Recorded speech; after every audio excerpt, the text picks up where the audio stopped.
So I told my wife that before we got married, you hear my messages. When I said fasting is daily, did you think I was joking?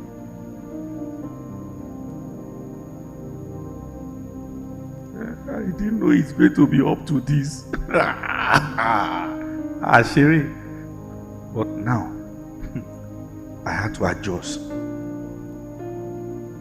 Because any form of spirituality that you are engaging in that is setting your home on fire is not wisdom. So I had to adjust myself. But now, the issue is that she has become me, I have become her. Like, that's how, I think I was listening to Pastor Kingsley Okonkwo and his wife.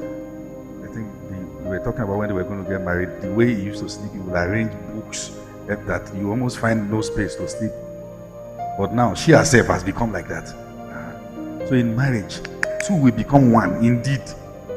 Those things you are complaining, you will not know when you will like it. Influence in marriage is real. Too real. Okay? But after the adjustment phase, there is the phase of rest called acceptance phase.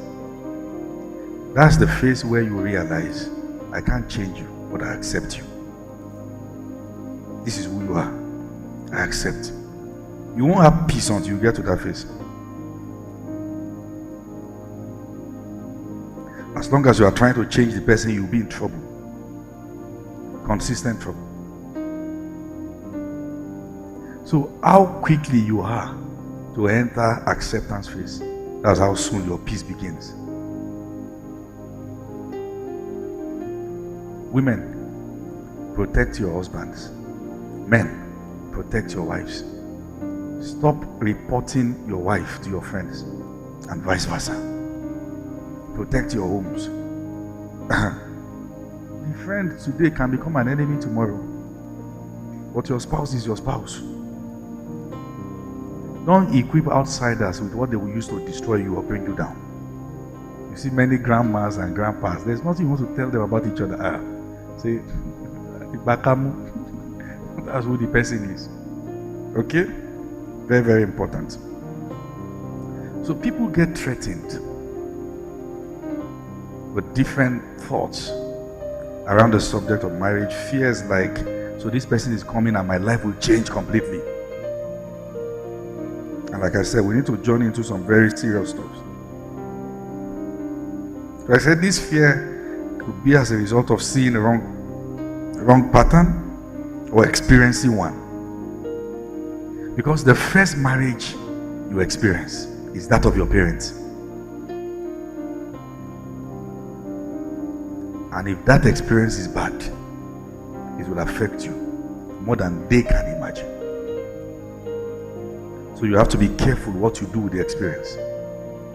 And you have to consciously, with the word of God, speak yourself out of it. And like I said, sometimes you need to grab the opportunity when you leave home to value that season as the season of your own transformation. And sometimes you can't experience transformation right in the middle of the problem. You didn't hear that? Yes. Sometimes you can't experience transformation right in the middle of what? The problem. You will have to learn. You will have to. See, I will say some things that are not convenient truth. Sometimes the marriage at home is too bad for any one of them to be your advisor. Advising you is creating the problem.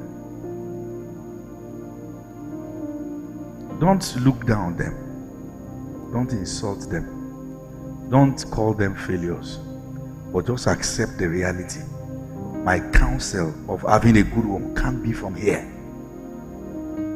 When something is bad, it can't create what is good. That's the truth. There's no sentiment. If you are going to do well in life, you have to separate sentiment from issues. I honor you. I will do all my duty. But the counsel that will build this home can't flow from here. Such exists. Okay? So you must understand, if you have issues with fear of commitment or fear of marriage, that your spouse is not the issue. Settle that first. your spouse is not the issue. You have issue with the institution, and we have to listen.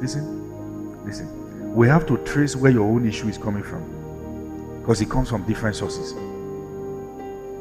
So what I mean is that the first question to ask is, why are you afraid? When you hear the subject of marriage, what does it do to you? When you see two people who are married, what happens to your mind? Even when you look forward to it, do you have some iota of fear? Maybe fear of the person taking you out of your purpose, or fear of the person not being visionary enough, or fear of the person changing. And sometimes people are not afraid of people, they are afraid of themselves. I can't trust myself. I don't know if I will change. I don't know if I will stop loving. With all the things I've heard, I don't know if I can keep a home. I don't know if I will hurt him. I don't know if I will hurt her. Sometimes they are not afraid of you. They're actually afraid of themselves. Some people feel you are too kind to have them. The question is, what have they believed?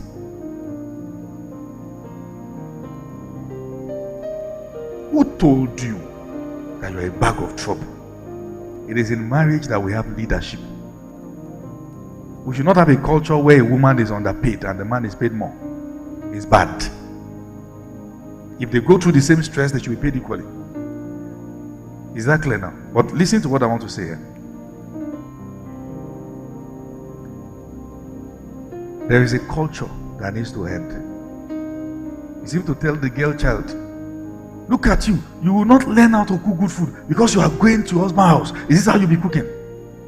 It looks like everything she knows how to do right, she only knows how to do it right for marriage. So it looks like the girl child is designed from cradle to think that your life has not started till you marry.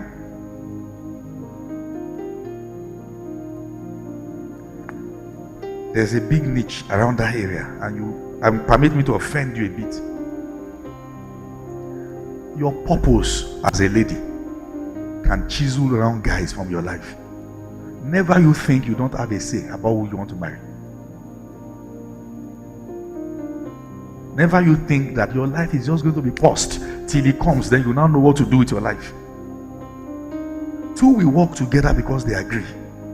If there will be agreement, it means you are busy too.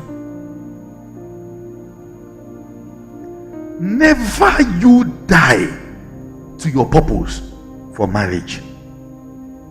Correct marriage is actually two people heading similar direction, coming together. It is not the union of a fish and a bird. We have too many girls whose lives are paused until marriage, and it's a wrong thing to do.